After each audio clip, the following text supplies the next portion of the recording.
What's up, everyone? Welcome back to the channel. We are back with our another video. तो accountancy के important question हो गए, economics के important question हो गए, अब बारी आती है बिजनेस स्टडी। तो आज की वीडियो में हम देखने वाले हैं बिजनेस स्टडीज के इंपॉर्टेंट क्वेश्चन, जिसकी केस स्टडी भी आ सकती है, जिससे इमेज बेस्ड क्वेश्चन भी आ सकता है। तो हमको यहाँ पर सबसे ज्यादा इंपॉर्टेंट इन टॉपिक्स को केवल याद नहीं करना है, समझना भी है, ताकि अगर इनसे रिलेटेड कोई केस स्टडी भी आए तो हम उसको सॉल्व कर ले। केस स्टडी भी लगभग इन्हीं टॉपिक से आएगी और डायरेक्ट क्वेश्चन भी इन्हीं से आएगा। लेकिन इस बार क्योंकि सीबीएसई ने सीबीक्यूज ऐड कर दिए हैं, तो आपको यहाँ पर एक चीज ध्यान रखना है कि इन सारे टॉपिक की डिटेल अंडरस्टैंडिंग करके जाना है, ताकि अगर केस बेस्ड क्वेश्चन आता है, केस स्टडीज ज्यादा आती है, तो हम उसको इजीली क्या कर सके, सॉल्व कर सके। So without wastage of any minute, let's begin.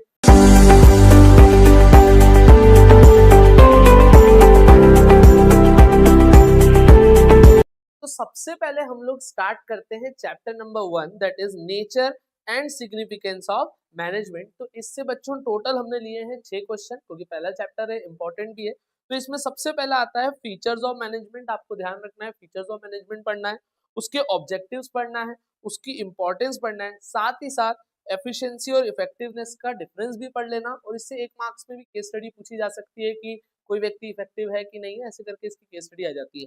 Nature of management पढ़ना है आपको, साइंस है, आर्ट है कि प्रोफेशन है। साथ ही साथ कोऑर्डिनेशन की इंपॉर्टेंस भी आपको क्या करना है, पढ़ना है। तो चैप्टर 1 से टोटल कितने क्वेश्चन हो गए बच्चों? 6 क्वेश्चन हो गए। ये 6 क्वेश्चन आपको अच्छे से करना है, साथ ही साथ इनकी डिटेल अंडरस्टैंडिंग रखना है, जिससे आप क्या कर सकते हो कि इनसे आने वाली जो केस स्टडीज है उसको भी आप इजीली क्या करोगे, सॉल्व कर पाओगे। तो जल्दी से इनका स्क्रीनशॉट ले लीजिए आप।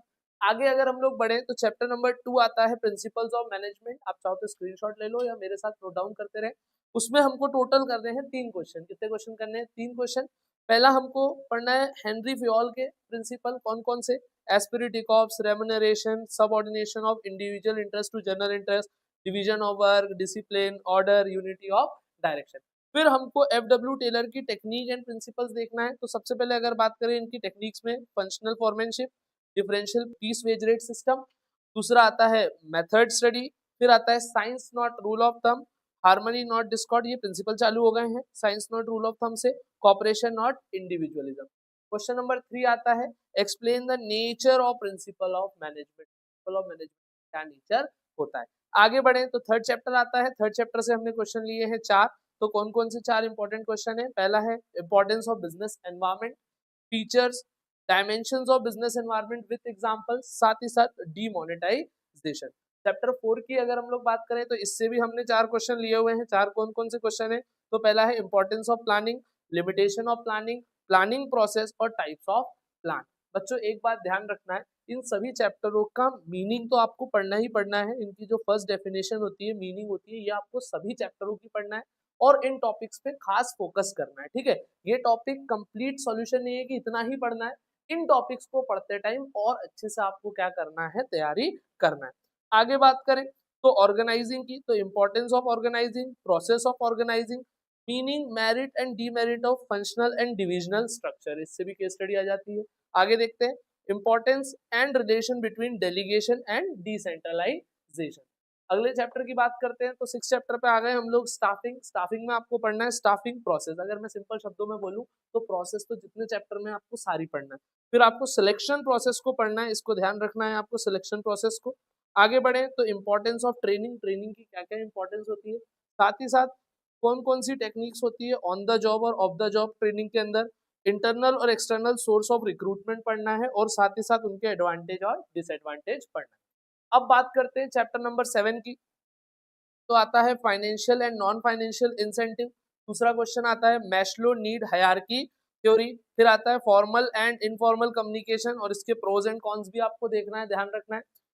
टाइप्स या स्टाइल्स ऑफ लीडरशिप देखना है आपको और उसका इम्प्लीकेशन भी देखना है। साथ ही साथ एक इफेक्टिव कम्युनिकेशन में कौन कौन से बैरियर आते हैं, और इसमें आप ये भी कर सकते हो कि एक अच्छा कम्युनिकेशन कैसे हम लोग कर सकते हैं। फिर आता है कंट्रोलिंग। तो कंट्रोलिंग में हमको देखना है प्रोसेस ऑफ कंट्रोलिंग, फिर इंपॉर्टेंस ऑफ कंट्रोलिंग और प्लानिंग और कंट्रोलिंग के बीच का रिलेशनशिप। लगभग हर चैप्टर से 4-5 क्वेश्चन हमने लिए हुए हैं, किसी से कम भी लिए हैं और किसी से ज्यादा भी लिए हैं। आगे बढ़ते हैं तो हमारा यहाँ पर पार्ट 1 बिजनेस स्टडीज का खत्म होता है, अब पार्ट 2 पे आते हैं, मतलब पार्ट बी पे आते हैं हम लोग। तो हमारा पहला चैप्टर आता है पार्ट बी का, दैट इज हमारी बुक के हिसाब से चैप्टर नंबर 9 फाइनेंशियल मैनेजमेंट। तो ऑब्जेक्टिव ऑफ फाइनेंशियल मैनेजमेंट देखना है, इंपॉर्टेंस देखना है फाइनेंशियल प्लानिंग की, फाइनेंशियल डिसीजन देखने हैं तीनों और कौन कौन से फैक्टर्स को क्या करते हैं, अफेक्ट करते हैं। फिर आपको फाइनेंशियल लिवरेज वाला टॉपिक अच्छे से समझना है और फैक्टर्स अफेक्टिंग वर्किंग और फिक्स कैपिटल को भी आपको पढ़ना है। बात करें फाइनेंशियल मार्केट की, तो आपको सबसे पहले तो मनी मार्केट और कैपिटल मार्केट का डिफरेंस देखना है, साथ ही साथ प्राइमरी और सेकेंडरी मार्केट का भी डिफरेंस आपको देखना है। फिर आता है स्टॉक एक्सचेंज के फंक्शंस आपको देखना है, ट्रेडिंग प्रोसीजर आपको पूरा अच्छे से पढ़ना है बेटा, ये ध्यान रखना, ठीक है। और फंक्शन ऑफ स्टॉक एक्सचेंज आपको पढ़ना है। फिर role objective and function of SEBI, SEBI के बारे में भी आपको डिटेल के अंदर क्या करना है, पढ़ना है। अगले चैप्टर की बात करें तो चैप्टर नंबर 11 आ जाता है हमारा मार्केटिंग मैनेजमेंट। इसके अंदर टोटल 6 क्वेश्चन है। मार्केटिंग फिलोसफीज पढ़ना है आपको, फंक्शंस ऑफ पैकेजिंग और लेबलिंग के क्या क्या फंक्शंस होते हैं वो पढ़ना है, factors affecting price of the commodity, किसी भी कमोडिटी के प्राइस पे कौन कौन से फैक्टर अफेक्ट करते हैं वो आपको पढ़ना है। आपको अलग अलग चैनल ऑफ डिस्ट्रीब्यूशन के बारे में क्या करना है, पढ़ना है। एलिमेंट्स ऑफ प्रमोशन मिक्स, कौन कौन से एलिमेंट होते हैं प्रमोशन मिक्स के, आपको वो पढ़ना है।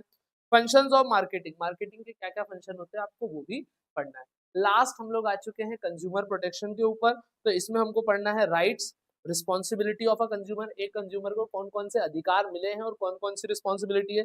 साथ ही साथ who is considered a consumer, हम किसको एक कंज्यूमर कंसिडर करेंगे और क्या रेमेडीज अवेलेबल होती है कस्टमर को, हमको वो देखना है। तीसरा क्वेश्चन आता है 3 टियर रिड्रेसल एजेंसी, हमको पढ़ना है, ठीक है, अंडर कंज्यूमर प्रोटेक्शन एक्ट 2019। ये ध्यान रखना 2019 के हिसाब से कुछ चेंजेस आए थे उसके अंदर, देख लेना 2019 में, वही डेटा आपको पढ़ना है। आगे देखते हैं marks indicating quality in different product, जैसे आईएसआई मार्क वगैरह होते हैं तो अलग अलग मार्क्स क्या इंडिकेट करते हैं, किस क्वालिटी, मतलब कौन सी क्वालिटी प्रोडक्ट अच्छा होता है। जैसे अगर हम देखें तो अगर फुल मार्क है तो हम देखते हैं कि ये रिप्रेजेंट करता है कि 100% गुड क्वालिटी, तो ऐसे आपको बहुत सारे मार्क्स बुक के अंदर दिए वो देखना है। और कंज्यूमर प्रोटेक्शन एक्ट 2019 को पढ़ना है। तो यहाँ पर हमारे बिजनेस स्टडीज जो आपको एक बार ध्यान देना चाहिए और इन पे अच्छे से ध्यान देना चाहिए, वो टॉपिक्स यहाँ पर कंप्लीट होते हैं। अब देखो कोई कंप्लीट तो है नहीं कि इतने ही क्वेश्चन आपको करना है, लेकिन जब भी आप पढ़ेंगे तो प्राय प्राय आपको इन सारे टॉपिक्स को बहुत अच्छे से अंडरस्टैंडिंग भी करना है और लर्न भी करना है, ताकि लिखते टाइम आपको लैंग्वेज की प्रॉब्लम ना आए। एक चीज जरूर ध्यान रखना कि आपको पढ़ना तो वैसे पूरा है, लेकिन इन टॉपिक्स पे थोड़ा सा ज्यादा ध्यान दे देना। तो ये जितने भी एक्सपेक्टेड क्वेश्चन बनते थे हमने कर लिए। आप इस वीडियो को अपने सभी दोस्तों के साथ शेयर कर दीजिए। For more this types of video subscribe to our channel. और अगर इसकी पीपीटी आपको चाहिए तो आप हमें कोई भी हमारे हैंडल पे मैसेज कर सकते हैं, आपको पीपीटी इसकी प्रोवाइड कर दी जाएगी। तो ऐसे ही पढ़ते रहें, लिखते रहें, अपने माता पिता का नाम रोशन करते रहें।